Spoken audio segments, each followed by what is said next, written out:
Hanumanth ಸಂಗೊಂಡ್ ಹತ್ನಿ second ರಬ್ಬೈ ಸರ ನಮ್ದು ಇಬ್ಬರಿಗೆ ಒಂದು ಶಾಪ್ ಇತ್ತು. ಒಂದು ಶಾಪ್ನ ಡೈಲಿ ಹೋಗೋದು ಬರೋದು ಮಾಡ್ತೀನಿ. ಮತ್ತು ನಾನು ನಿನ್ನೆ 4:30 ಗಂಟೆಗೆ ರಬ್ಬಕವಿಂದ ಇಬ್ಬರಿಗೆ ಬಂದ ಗಾಡಿ ಹಚ್ಚಿದ್ನಿ. ರಾತ್ರಿ 10:40 ನಾ ಮನೆಗೆ ಹೋಗ್ಬೇಕಂತ ಕ್ಯಾಶ್ ಜೋಡಿಸ್ಕೊಂಡು ಹೋಗ್ಬೇಕನ್ನು ಕೂಡ ಢಮ್ ಅಂತ ಸ್ಫೋಟ ಆಯ್ತು.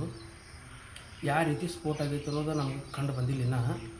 ಮತ್ತು ಅದ್ರ ಸ್ಪೇರ್ಸ್ಗಳು ಅಂದರು 200 ಫೂಟ್ 300 ಫೂಟ್ ತನಕ ದೂರ ಹೋಗಿ ಬಿದ್ದಾವೆ. ಗಾಡಿ ಎಲ್ಲ ಇಂಜನ್ನದೆಲ್ಲ ಪಾರ್ಟ್ಸ್ ಎಲ್ಲ ಒಡೆದು ಹೋಗ್ಯಾವು. ಅದೇನಾಗೈತಿ ತನಿಖೆ ಮಾಡಬೇಕಿನ್ನ.